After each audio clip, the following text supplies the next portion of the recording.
Fade to Black is the story of a massive film nerd with a particular interest in old horror movies, who is just an incredibly aimless, bullied, and awkward person. In other words, it's the most fucking relatable film of all time.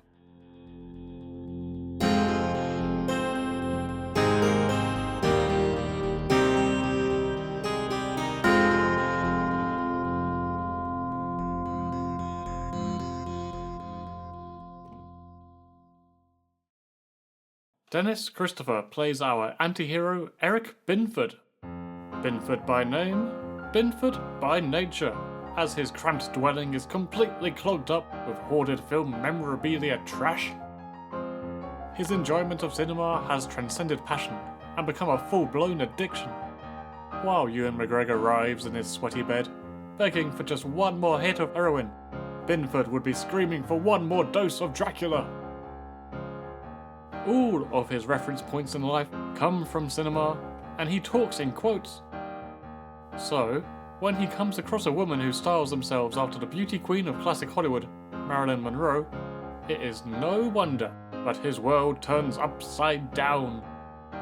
Now, he's a very shy and introverted lad. You can imagine someone like Paul Newman catching her eye in the diner, then coolly making his way over to break the ice. Newman he is not. Binford instead awkwardly shuffles across the stools, dragging his ass along at a rate that is more comparable to that fat fucking royal fish guy from Ocarina of Time.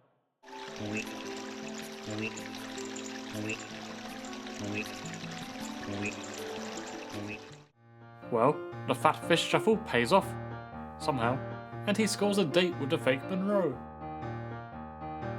It's too good to be true. When she accidentally forgets about the date, Binford takes the rejection very, very badly, to put it mildly. It kickstarts a murderous streak in him, as he finally snaps and takes revenge against all that have wronged him, from his domineering aunt to his bullying work colleagues, and an aggressive hooker. In true Binford style, he commits his crimes while imitating his favourite on-screen villains, such as the Mummy and a James Cagney gangster. Fade to Black is a fun ride for fellow film fans. It becomes a game to try and spot all the many references and posters dotted around the place, or to figure out Binford's many trivia questions he imposes on others. What was the name of the movie that Tom Yule took you to see in 7 Year Itch? I forgot. Is it famous? His cosplay killing sprees are a treat, bringing together the new slasher craze of the 1980s with the old school classics. The kills are interspliced with footage from the movies that inspired Binford, which works tremendously to put us inside his deranged mind. If I had to pick a favourite outfit, his Dracula costume is probably the standout. The scene where the makeup is only half finished is basically the end of Binford's sanity.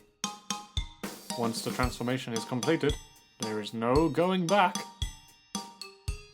Given how particular this film and Binford are about their film references, I did find it strange that he's clearly riffing on the Lugosi design, but the clips used are from Christopher Lee's version. Boy, I really hope somebody got fired for that blunder. Turns out, Universal were being sticks in the mud and refused to let the clips be used. Oh, you think that's bad? That's hardly the worst of it. The footage from Hop Along Cassidy, which assists the cowboy showdown with a very young Mickey Rourke, was allegedly used without permission and resulted in a lawsuit costing millions of dollars. Another aspect that appeals to me is the gradual build-up to the carnage. It's a fair while before Binford takes his first victim, which allows us ample time to understand and sympathise with the guy. The kills themselves then become more involved as the film goes on, building up to the grand finale. Usually this would take place at a castle or what have you, but fittingly, Binford's last stand takes place atop the Chinese Theatre in LA. The film is a decent slasher, but has somewhat flown under the radar, releasing at a time when you could not move for slashers. Get out of the fucking way, Jason! I haven't even mentioned the cocaine-snorting, harmonica-puffing psychologist on Binford's trail. He adds a fun, small side plot too, You might also say this was the first film to star a later Hollywood leading man, Gwynne Guilford, who was pregnant during filming. So, if you want, feel free to treat this as the debut of her son, Chris Pine. Who the hell cares? Speaking for myself, I thought he gave a splendid performance. He really blended into the scenery. Give the film a watch if you're a big old film nut. You won't regret it. Myself, I might not watch anything tonight. Binford is one head of a cautionary tale. I think I'll just go for a walk outside. Right then, let's fade to black.